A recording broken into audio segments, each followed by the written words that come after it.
Hi friends, welcome back. Blink national Geographic ఛానల్లో తెలుగులో కూడా స్ట్రీమింగ్ అవుతుంది. ఇదొక మూవీ కాదు, డాక్యుమెంటరీ ఫిల్ము.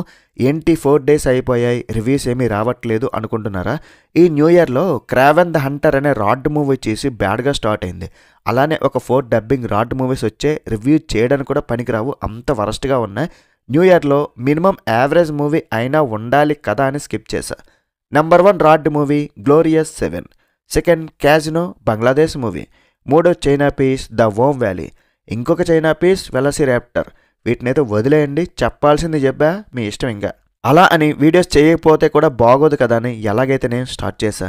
మరి ఈ డాక్యుమెంటరీ ఫిలిం విషయానికి వస్తే 1 hour 30 minutes ఉంది. ఫ్యామిలీతో కూడా చూడొచ్చు, మసాలా ఏం లేదు. మరి ఈ డాక్యుమెంటరీ చూశాక నాకైతే యావరేజ్ భయ్యా.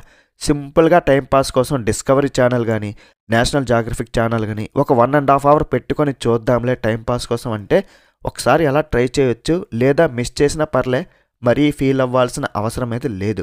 హార్ట్లాండ్ ఇంటర్నేషనల్ ఫిల్మ్ ఫెస్టివల్లో ఈ మూవీకి స్పెషల్ ప్రెజెంటేషన్లో అవార్డు కూడా వచ్చింది. బేసిక్ కాన్సెప్ట్ ఏంటంటే, ఒక happy family, wife and husband, 4 పిల్లలు. ఆ 4 పిల్లల్లో 3 పిల్లలకి ఇన్క్యూరబుల్ డిజార్డర్, అంటే ఆ వ్యాధి నయం కాదు, దానివల్ల తొందరలోనే వాళ్ళు చూపు కోల్పోవాల్సి వస్తుంది. అంటే ఆ 3 పిల్లలు కూడా గుడ్డివాళ్ళు అయిపోతారు తొందరలోనే. సో వాళ్ళ మదర్ ఒక గ్లోబల్ ట్రిప్ ప్లాన్ చేస్తుంది. ఎందుకంటే వాళ్ళు చూపు కోల్పోయేలోగానే వాళ్ళు బయట ప్రపంచం చూడాలి, ఎంజాయ్ చేయాలి, వాళ్ళ కోరికలు తీర్చాలని అనుకుంటుంది. మరి ఆ ఫ్యామిలీ అంతా కలిసి వాళ్ళ జర్నీ ఎలా సాగుతుందనేది ఈ డాక్యుమెంటరీ ఉంటుంది. ఈ డాక్యుమెంటరీని ఒక లైట్ వెర్షన్లోనే తీశారు. ఈ కాన్సెప్ట్ చూడగానే వినగానే మనం చాలా ఎమోషనల్గా, హార్ట్ బ్రేకింగ్గా ఉంటుందేమో అని ఎక్స్పెక్ట్ చేస్తాం. కానీ ఇదొక వ్లాగ్ చూసినట్లు ఏదో యూట్యూబ్ ఛానల్లో అలా అనిపిస్తుంది.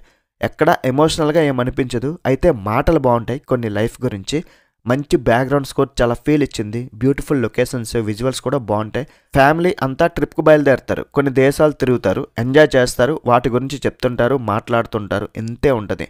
అందరి లైఫ్ ఒకేలా కాదు, మనం ఎంజాయ్ చేయాల్సిన టైంలో చేయాలని ఒక మెసేజ్ ఇచ్చారు. హార్ట్ బ్రేకింగ్ అలా ఏమీ అనిపించదు. దానివల్ల కొంచెం ఎమోషనల్గా డాక్యుమెంటరీస్ ఇష్టపడేవారు కొంచెం నచ్చకపోవచ్చు. కొంచెం స్లోగా, సింపుల్గా ఎండ్ చేసి పడేశారనమాట వ్లాగ్ స్టైల్లో. మరి ఈ డాక్యుమెంటరీకి నేను ఇచ్చే రేటింగ్ ఎంతంటే 3/5. That's it guys. ఇలాంటి మరిన్ని రివ్యూస్ కోసం మన ఛానల్ని సబ్స్క్రైబ్ చేసుకోవడం మాత్రం మర్చిపోకండి. ఈ న్యూ ఇయర్లో అయినా నాకు గుర్తించండి. నెక్స్ట్ వీడియో మళ్ళీ కలుద్దాం గైస్. బై బాయ్ అండ్ జై హింద్.